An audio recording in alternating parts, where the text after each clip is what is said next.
I'm back. This is the one of my creations, everyone. I make this outfit. Actually, twinnies kami ng anak ko. And I think it's so cute. And it's so social.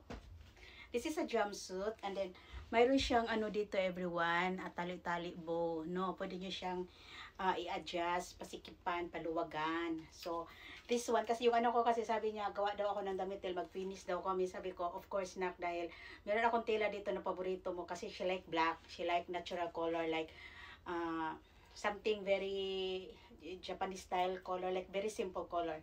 No, like brown, white, black, or nude, or ganon, gray, ganon. She like, so mayroon akong black na tela. Sabi ko, perfect sa ating dalawa. So, ginawan ko siya ng off-shoulder style blouse na mayroon siyang design sa likod. Mayroon siyang tali-tali para gawin siyang ribbon.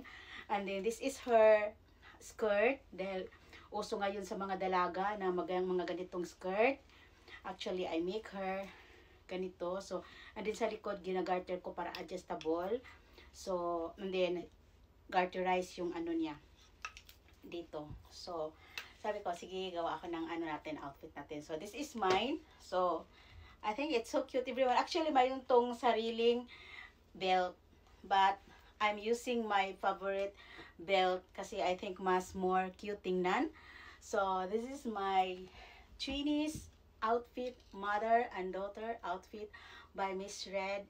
And if you're interested, just message me because I can make any color and yeah, in any color and any sizes on this one. But this one is a free size, everyone. This is a free size, so I think it's depende na lang siguro kung plus size ka, just let me know. But it's free size, so no worries dahil in skirt sa mga dalaga natin, it's garterized naman sa likod, adjustable, but at the same time talaga is a very cute sa harap. And then, ito namang pang mommy is garter sa likod, and then, it's a very wide naman dito sa katawan, so lagyan mo lang ng belt. So, it's perfect for summer, no? Lakas kayo makasosyal. And I need to get ready dahil tinawagan ako ng mga ano ko doon, dahil mag-dinner kami tonight.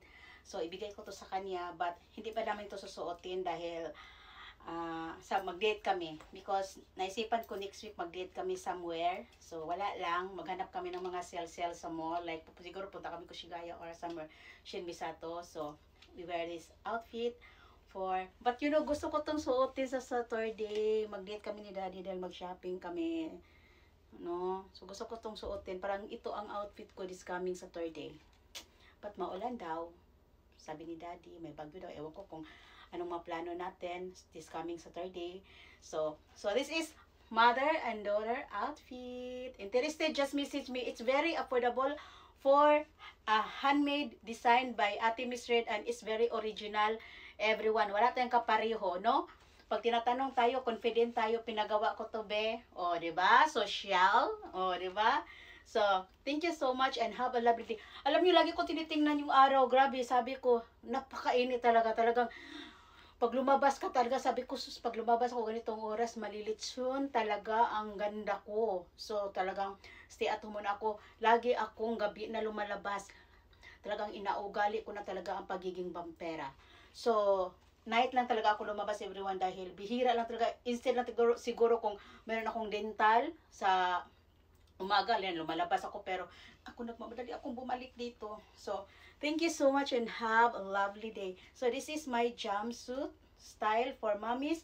And this is my style for dalaga, for your baby girl. So, this one. No? I think it's so cute. Parang gusto kong gawan si baby boy. Pero yung ka-baby boy, hindi naman off-shoulder. Ano lang kay baby boy, yung ano, yung slacks ba? Yung black na yung slacks, yung, alam yung pang-summer na mga parang pajama mitay. Siguro gagawin mo kay baby boy. No? So, thank you so much and have a lovely day. Kisses. Babu!